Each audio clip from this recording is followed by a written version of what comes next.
கவர்ச்சியை காட்டி ஈர்க்கிறதுக்கு நான் என்ன அப்படின்னு சொல்லி ஒரு பாஸ் விட்டீங்க விஜயண்ணா. ஆனால் அந்த பாஸில் வந்து நாங்கள் அந்த டேஷ் அப்படின்னு நாங்கள் எடுத்துகிட்டு நாங்கள் அதில் நாங்களே ஃபில்லப் பண்ணிக்கிட்டோம். அதாவது விஜயண்ணா என்ன சிலுக்கா, விஜயண்ணா என்ன சன்னி லியோனா அப்படின்னு நாங்களே ஃபில்லப் பண்ணிக்கணும் அப்படின்னு எங்களுக்கு ஒரு சாய்ஸ் கொடுத்துருக்கீங்க விஜயண்ணா. செம்ம ஸ்பீச் விஜயண்ணா. அடுத்து என்ன சொல்லியிருக்கீங்க, நாலாம் கோட்டு போடக்கூடாதா, ஏன் நாலாம் கோட்டு போடக்கூடாதா அப்படின்னு தனுஷ் ஸ்டைலில் பேசுனீங்க. நீங்கள் கோட்டு போடுறத பற்றி ஸ்டாலினோ உதயநிதியோ யாருமே எதுவுமே சொல்கிறதில்ல. நாங்கள் தான் எங்கள் தெருவில் வர குடுகுடுப்பக்கார மாதிரி இருக்கீங்க, ஒரு முதலமைச்சர் குடுகுடுப்பக்கார மாதிரி இருக்காரு அப்படின்னு கொஞ்சம் ஃபீல் பண்ணோம். அது வந்து உங்களுக்கு ஹர்ட் ஆயிடுச்சா அப்படின்னு பார்க்கும்போது கொஞ்சம் சந்தோஷமாகவே இருந்தது விஜயண்ணா. அடுத்து என்ன சொல்லியிருக்கீங்க, இந்த விவசாயிகளுக்கு பயிர்க்கடன் முழுமையாக தள்ளுபடி பண்ணலாம் அப்படின்னு பார்த்தா எல்லா கஜானாவையும் லாக் பண்ணி வச்சிருக்கிறீங்க. திமுக லாக் பண்ணி வச்சுட்டு போயிருக்குது.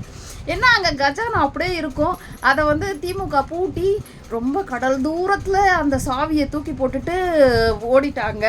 நான் போய் இந்த சாவியை தேடி கண்டுபிடிச்சி எடுத்துகிட்டு வந்து அந்த லாக்கை திறந்து அதுக்கப்புறம் தான் விவசாயிகளுக்கெல்லாம் பயிர்க்கடனையும் தள்ளுபடி பண்ண முடியும் அப்படின்னு இந்த வல்கர் வாரியர்ஸ் எல்லாம் நீங்கள் நம்ப வைக்கலாம்.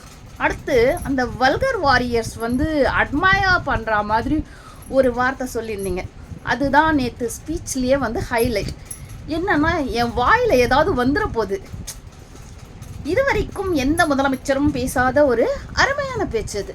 என் வாயில் ஏதாவது வந்துட போகுது. என்ன வரும் உங்கள் வாயிலிருந்து?